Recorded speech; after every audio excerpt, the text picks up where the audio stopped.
उत्तर प्रदेश के जिला कौशाम्बी का एक थाना लगता है महिवा घाट। महिवा घाट थाना क्षेत्र में एक राजा का पुल है जो कि यमुना नदी के ऊपर बना हुआ है। 18 मई 2025 की देर रात की यह बात है। कार यहां पर आकर रुकती है। कार में उत्तर प्रदेश पुलिस में तैनात एक दरोगा बैठा हुआ था।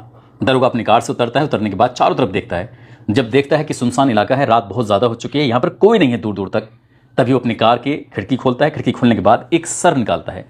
सर होता है एक महिला का, और उस महिला के सर को वो उसके बाल पकड़ता है और बाल पकड़ने के बाद उसे पूरी ताकत से घुमाता है और घुमाने के बाद नदी में फेंक देता है। उसके मकसद था कि ये नदी में बह जाएगा, यहां से दूर चला जाएगा। अब उसके बाद फिर दोबारा से खिड़की खोलता है। खिड़की खोलने के बाद नग्न अवस्था में एक लड़की की लाश थी उसमें। उस लड़की की लाश को बाहर निकलता है और बाहर निकालने के बाद अब उस लाश को फेंकने का नंबर था। क्योंकि सर तो हल्का था इसलिए उसने पहले सर को फेंक दिया और बाकी जो हिस्सा बचा हुआ था वो भारी था। आखिरकार उसमें इतनी ताकत नहीं थी कि उसे उठाकर यूं ही उसे फेंक देता। उसने कोशिश की, उसको उठाया। उठाने के बाद अब जैसे वो फेंकने की कोशिश कर रहा था, इसी बीच में एक कार और निकल के गुजरती है। जैसे कार गुजरती है, उस कार की जो लाइट थी दरोगा पर, उस लाश पर पड़ जाती है। और जैसे उस लाश पर और दरोगा पर जो लाइट पड़ती है, तब दरोगा घबरा जाता है, डर जाता है। सोचने पर मजबूर हो जाता है कि उसे लगता है कि जो कार में बैठे हुए थे जरूर उन्होंने देखा होगा, क्योंकि चोर के जो पांव होते हैं वो बहुत कमजोर होते हैं। वो डर जाता है, उस लाश को वहीं छोड़ देता है। छोड़ने के बाद अपनी कार में बैठता है और वहां से भागना शुरू कर देता है। बार बार पीछे देख रहा था, कभी साइड के मिरर में देख रहा है, कभी इस साइड के मिरर में देख रहा है, कभी वो सामने वाले मिरर में देख रहा है। देख देख के ये देखने की कोशिश कर रहा था कहीं ऐसा तो नहीं है वो कार उनका पीछा तो नहीं कर रही है। वो भागता रहता है, लेकिन पकड़ा जाता है। जब पकड़ा जाता है तो इस घटना को लगभग 10 साल बीत जाते हैं और तारीख आती है 24 सितंबर 2025। फिर वहां मामला अदालत पहुंच जाता है और अदालत ये कहती है कि ये कितना ही भाग ले, इसको तब तक सलाखों के पीछे रखो जब तक कि इसके प्राण ना निकल जाए। यानी कि ये मरकर ही अब जेल से बाहर निकल सकता है, इससे पहले नहीं। आज की इस कहानी के माध्यम से यही जानने की, यही समझने की कोशिश करते हैं कि वो दरोगा कौन था, साथ ही वो लड़की कौन थी जिसकी लाश को फेंका जा रहा था। लाश का बाकी हिस्सा तो मिल जाता है, लेकिन सर आज तक भी नहीं मिल पाया है, भले ही चाहे 10 साल हो गए।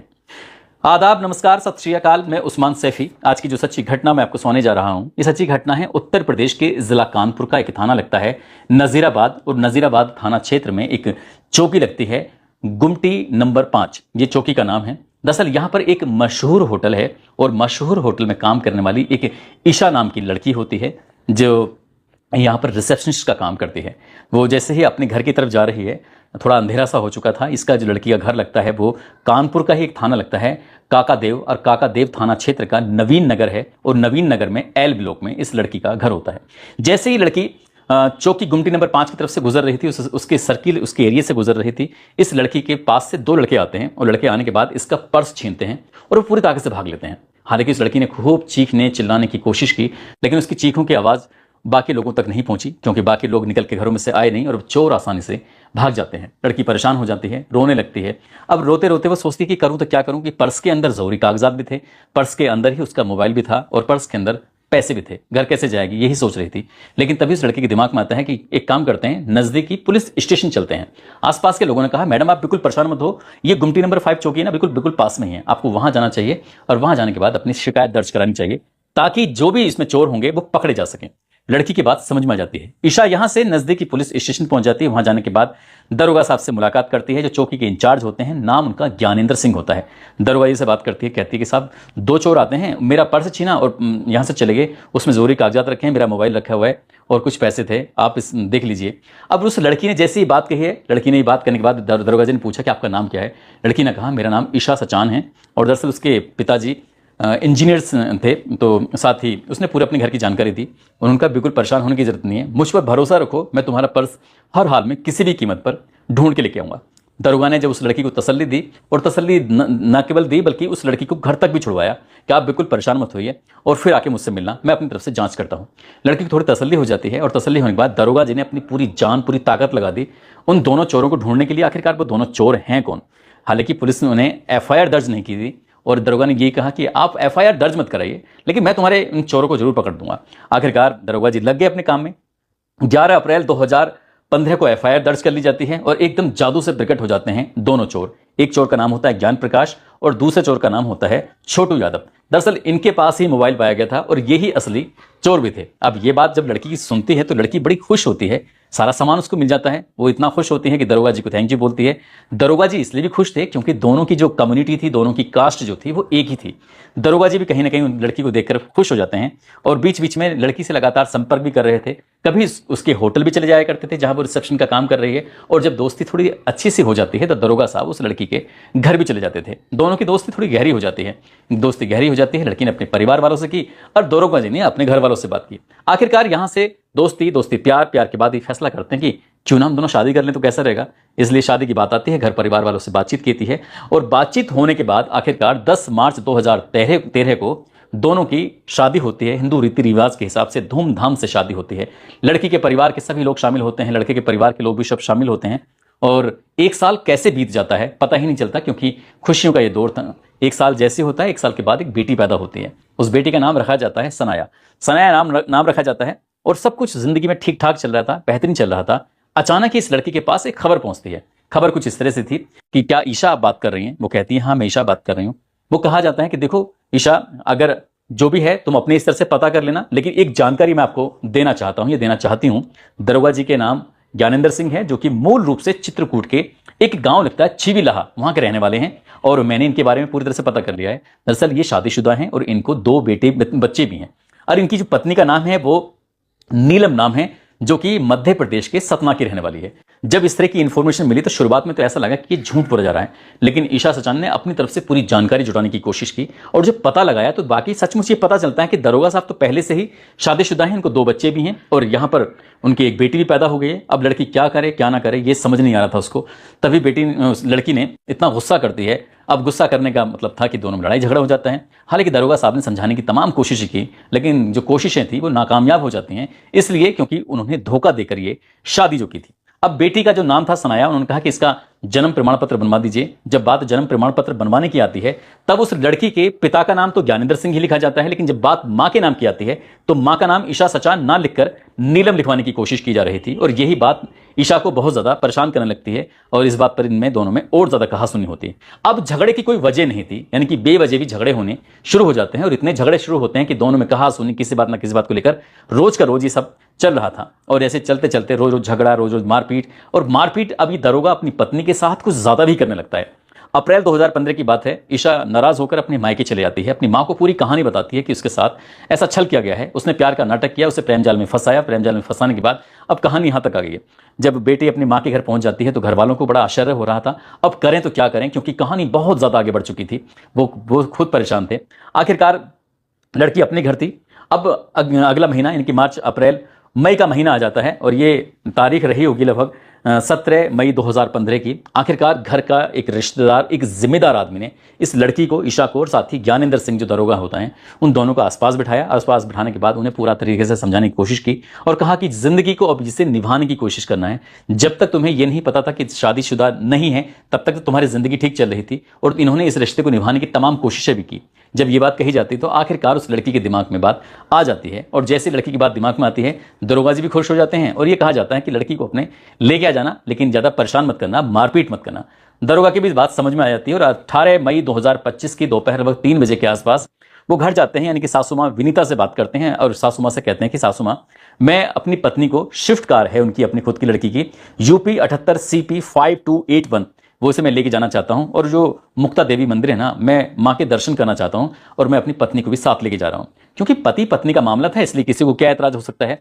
वो अपनी पत्नी को लेकर सीधा मुक्ता देवी मंदिर में चले जाते हैं दर्शन करने के लिए और रात हो जाती है। अब रात लगभग 8 बजे के आसपास का वक्त था। सास यानी कि विनीता ने अपनी बेटी को फोन किया और ईशा से बातचीत करने की कोशिश की तो उसका नंबर स्विच ऑफ आ रहा था। अब जब उसका मोबाइल स्विच ऑफ था उन्होंने सोचा कि हो सकता है किसी वजह से बैटरी खत्म हो गई हो, तो उन्होंने अपने दामाद यानी कि दरोगा ज्ञानेंद्र सिंह को फोन मिलाया। अब जब ज्ञानेंद्र सिंह को फोन लगाया तो उनका भी नंबर स्विच ऑफ आ रहा था। अब यहां पर विनीता को ऐसा लगने लगता है कि कुछ ना कुछ गड़बड़ है, मेरी बेटी के साथ कुछ गलत जरूर हुआ है। वो दौड़ते हुए अपने बेटे को लेकर काका देव थाने पहुंच जाती हैं और जाकर कहती हैं कि साहब, मेरी बेटी दामाद के साथ दोपहर 3 बजे निकली थी, रात 8 बजे मैंने फोन करने की कोशिश की लेकिन उनका नंबर स्विच ऑफ आ रहा है, आप मदद कर दीजिए, आप इसमें देख लीजिए। पुलिस वालों ने पूरी बात सुनी। बात सुनने के बाद कहा कि मियां और बीवी का मामला है, स्विच ऑफ हो गया तो तुम इतना परेशान क्यों हो रही हो, जाओ घर जाओ, आराम से जाकर सोना। माँ को इस तरह से समझाकर जब उसने ज़्यादा कुछ कहने की कोशिश की तो डांट डपट के उन्होंने भगा दिया कि जाओ यहाँ से काम करो, जैसा पुलिस का अमूमन कई बार रवैया हो जाता है। तो यहाँ भी रवैया कुछ ज़्यादा अच्छा नहीं था। इसके बाद वो महिला चली जाती है, परेशान होती है और रात भर अपनी बेटी का इंतजार कर रही थी कि कब उसका जो फ़ोन था वो ऑन होगा और कब अपनी बेटी से बात करेगी। रात भर में जितनी बार भी माँ की आंख खुलती है अपनी बेटी से बात करने के लिए, तमाम बार उसने मोबाइल फ़ोन लगाया, लेकिन वो कामयाबी नहीं मिल रही थी। अगला दिन निकलता है, अगला दिन निकलने के बाद क्योंकि उसे पता था कि काका देव थाने वाले तो उसकी बात सुनने वाले हैं नहीं, वो बड़े अधिकारी यानी कि एसपी के पास जाती है और जाकर कहती है कि साहब देखो, मेरी बेटी इस तरह से गायब हो गई है, उसका नंबर स्विच ऑफ आ रहा है, अगर मैं अपने दामाद को फ़ोन करती हूँ तो उनका भी नंबर स्विच ऑफ आ रहा है, मेरी बेटी के साथ कुछ ना कुछ गड़बड़ हुई है, आप देख लीजिए। अब ये एसपी ने बात सुनी। एसपी ने 19 मई 2015 को आदेश कर दिया। आखिरकार इसके बावजूद भी रात 9:45 के आसपास काका देव थाने के अंदर एफआईआर दर्ज कर ली जाती है, लेकिन पुलिस उतनी शिद्दत, उतनी ईमानदारी से उस लड़की को यानी कि ईशा को ढूंढने की कोशिश नहीं कर रही थी और ना ही उस दरोगा को ढूंढने की कोशिश कर रही थी। आखिरकार घर वाले भी अपनी तरफ से तमाम कोशिशें कर रहे थे, इधर से उधर बात करने की कोशिश कर रहे थे, लेकिन इसी बीच में एक फोन आता है कि उसने भागकर किसी से शादी कर लिया और वो वहां रहना नहीं चाहती, इसलिए आप परेशान ना हो बिल्कुल भी। इस तरह की कहानी रची गई। अब कहीं ना कहीं घर वालों को थोड़ी टेंशन हो रही थी, परेशानी हो रही थी। इसी बीच में 21 मई 2015 की यह बात है, लंदन में बैठे एक व्यक्ति जिनका नाम मनोज सिंह होता है। मनोज सिंह की आदत थी कि अपने यहाँ के इलाके के अखबारों को देखना, यानी खासकर वो अमर उजाला अखबार को देख रहे थे और अमर उजाला की इंटरनेट पर खबर पढ़ रहे थे। और खबर पढ़ते पढ़ते इसी बीच में एक खबर उनके सामने टकरा जाती है। खबर में कुछ देखते हैं कि एक जिला कौशाम्बी है जो यहां से यानी कि इस घटना स्थल से 167 किलोमीटर दूर है।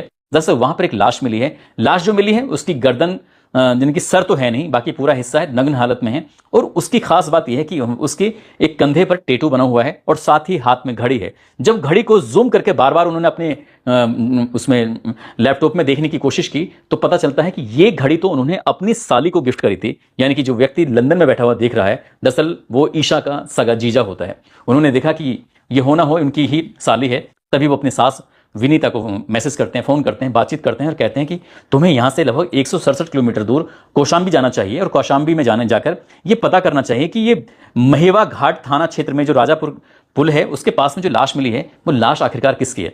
अब यहां से घर वाले यानी कि जो विनीता है, उसका बेटा और बाकी परिवार के कुछ लोग जाते हैं और कौशाम्बी जिले में जाने के बाद पुलिस वालों से बातचीत करते हैं। उधर पुलिस वालों ने एफआईआर दर्ज कर ली थी और बाकी जो हिस्सा था, इनकी सर था, उसे ढूंढने की तमाम कोशिशें कर रहे थे, लेकिन मिल नहीं पा रहा था। वहां पर सूचना मिली थी 19 मई 2015 की सुबह लगभग 5:30 बजे के आसपास एक राहगीर को सड़क के किनारे एक लाश मिलती है नग्न अवस्था में। वो बताता है कि साहब देखो, ये जो थाना है महेवा घाट, वहां से लगभग 100 मीटर की दूरी पर है। उसने जाकर सूचना दी, मोटरसाइकिल वाले ने कहा कि साहब इस तरह से लाश पड़ी हुई है। पुलिस ने लाश को कब्जे में लिया और बाकी के उसके हिस्से को तलाशने की कोशिश की, लेकिन पुलिस को कुछ नहीं मिल रहा था। पुलिस को मिला था तो उसके कंधे पर एक टैटू मिला था, हाथ में एक घड़ी मिली थी, हाथ में एक पट्टी बंधी हुई थी और पट्टी होने के साथ साथ उसके शरीर पर कई अलग अलग हिस्सों में कुछ गहने भी उसने पहने हुए थे जो सुरक्षित थे। यानी कि इसे साफ पता चल रहा था कि लूटपाट के नहीं बल्कि या तो कोई बहुत ज्यादा दुश्मनी मानने वाला है, उसने इस बात की हत्या की है। लेकिन कौन है, कौन नहीं है, लड़की कौन है, इसकी शनाख्त करने की कोशिश कर रहे थे। इसी बीच में विनीता 167 किलोमीटर दूर से चलकर थाने पहुंच जाती है, जाकर बातचीत करती है। कहा कि मोर्चरी के अंदर लाश रखी हुई है, आपको देखना चाहिए। घड़ी से पहचान कर ली जाती है, मेरी बेटी की कंधे पे बने टैटू से पहचान कर ली जाती है कि बेटी की है, गहनों से पहचान कर ली जाती है और साथ ही हाथ में जो उसके पट्टी बंधी हुई थी, जो चोट लगी हुई थी, उससे पहचान कर ली जाती है। अब आखिरकार पुलिस के पास जाया जाता है, पुलिस को पूरी कहानी बताई जाती है कि मेरे दामाद की ही इसमें कुछ ना कुछ हरकत है। जो दरोगा है उस वक्त में उसकी तैनाती थी, बताया जाता है प्रतापगढ़ में, और प्रतापगढ़ में तैनाती होने के बाद आखिरकार पुलिस ने उसको ढूंढने की कोशिश करना शुरू कर दिया, लेकिन पुलिस के दरोगा हाथ ही नहीं लग रहा था। चुपके से उस दरोगा ने किसी वकील से संपर्क किया और वकील से संपर्क करने के बाद 8 जून 2015 को उसने कहा कि मैं कोर्ट में सरेंडर करना चाहता हूं। जैसे ही ये बात और वकीलों को पता चलती है, दूसरे अन्य वकीलों में बात फैल जाती है कि एक दरोगा है जिसकी पोस्टिंग वहां है, कानपुर में रहने वाली लड़की से प्यार का नाटक किया, उसे जाल में फंसाया, शादी की और पहले से ही शादीशुदा होता है। ये कहानी पूरे कानपुर के अलग अलग इलाकों में फैल जाती है और बहुत तेजी के साथ ये मामला वायरल भी हो रहा था। उस वक्त अखबारों में प्रकाशित भी हो रहा था, छप रहा था। और वकीलों ने उस दरोगा को पकड़ा और पकड़ने के बाद उसको पीटना शुरू किया है। तो इतना पीटा कि उसके तन पर सिर्फ अंडरवियर बचा था, बाकी कोई हिस्सा उसका जो था वो सही नहीं था। यानी कि पिटाई उसकी खूब होती है। और जो पुलिस वाले साथ में आए थे उनको भी काफी उनकी पिटाई हो जाती है। जो वकील पीट रहे थे तो वो देखते क्या कि कौन असली आरोपी है, कौन बचाने वाला है, उसने पीटना शुरू कर देते हैं। तभी उन पुलिस वालों ने उसके हाथ पकड़ने के बाद भागते चले जाते हैं। डीएम की जो ऑफिस होता है उसके ठीक सामने एक गाड़ी खड़ी हुई थी। गाड़ी खड़े होने के बाद उन्होंने कहा कि आप इसमें गाड़ी में बैठ जाओ, नहीं तो ये वकील मार मार के हवाई जहाज बना देंगे, कुछ इस तरह की बातें थी। उसके बाद फिर दरोगा जी को लेकर वहां से जाते हैं और मामला फिर ये अदालत में पहुंच जाता है। इसकी जांच पड़ताल की जाती है और जांच पड़ताल करने के बाद ये पता चलता है कि दरअसल दरोगा अपनी पत्नी को लेकर इतना परेशान हो चुका था कि रोज रोज घर में कलेश होने लगा था। और जब दूसरी शादी के बारे में सब पता चल गया था, इस बात को लेकर वो परेशान था। उसने प्लानिंग कर लिया कि इसको किसी भी कीमत में छोड़ना नहीं है। अपनी पत्नी को धोखे से मंदिर जाने के बहाने उसे लेके आता है और ले जाने के बाद उसी रात उसका तार से गला घोटकर हत्या कर देता है और सर्जिकल ब्लेड की मदद से उसके गले को तब तक काटने की कोशिश करता है जब तक यह सर धड़ से बिल्कुल अलग नहीं हो जाता। यहां से लगभग 167 किलोमीटर दूर वो उसे लेके जाता है और वहां ले जाने के बाद जिला कौशाम्बी के एक महिवा घाट में एक राजापुर पुल होता है, वहां पर जो यमुना नदी होती है, यमुना नदी में अच्छा खासा पानी भी था। उसने मौका पाते उसे उसमें फेंक देता है और फेंकने के बाद धड़ को फेंकने की कोशिश कर रहा था। वो बताता है कि एक कार की लाइट पड़ती, उसे ऐसा लगा कि शायद कार वाले ने उसको देख लिया है, लेकिन कार वाले ने उसको देखा नहीं था। देखता तो वो पुलिस को हाथों हाथ फोन कर देता। अगले दिन सुबह को कोई मोटरसाइकिल वाला जो राहगीर था वो फोन नहीं करता। पुलिस ने इस मामले में पूरी चार्जशीट लगाती है। चार्जशीट लगाने के बाद अब ये व्यक्ति तो यानी कि दरोगा तो पकड़ा गया था, उसे जेल भेजा जाता है और इस मामले की लगातार अदालत में सुनवाई पर सुनवाई हो रही थी। और दरोगा को पूरा भरोसा था, यकीन था, क्योंकि पुलिस ने ये बताया जाता है कि उसकी इतनी मदद करी थी कि ये केस ज्यादा दिन तक टिक ही नहीं पाएगा। इसमें और कई लोगों को आरोपी बनाया गया था, लेकिन उनके खिलाफ पर्याप्त सबूत नहीं मिल पाते हैं। 5 ऐसे आरोपी थे, इसलिए अदालत ने उनको सबूतों के अभाव में छोड़ दिया। लेकिन ज्ञानेंद्र सिंह ने अपनी कोशिश की, खुद अदालत में वकील के भेष में भी आते थे और लड़ने की कोशिश की। अपने पूरे कई पन्नों की जो चार्जशीट लगी हुई थी उसमें से कुछ हिस्सों के उन्होंने खुद इससे चैलेंज किया। लेकिन जज साहब ने जो पूरी कहानी को सुना, कहानी सुनने के बाद, और जो वकील ने जिरह की है और एक एक सबूत को बड़े ढंग से तरतीब के साथ रखा, तो फिर अदालत यानी कि न्यायालय अपर सत्र न्यायाधीश की न्यायाधीश होती हैं शुचि श्रीवास्तव, 24 सितंबर 2025 को उन्होंने कहा कि इस व्यक्ति को आजीवन कारावास की सजा सुनाई जाती है और 50,000 रुपये जुर्माने का भी इन पर दंड रखा जाता है। जब ये खबर अखबारों में प्रकाशित होती है तो 10 साल पुराने इस घटनाक्रम की पूरी लोगों को याद आ जाती है कि 10 साल पहले किस ऐसे दरोगा ने किस तरह से प्यार का नाटक किया, किस तरह से एक हत्याकांड को अंजाम दिया था। दरअसल ये उस दौर का बहुत चर्चित घटनाओं में से एक घटना थी।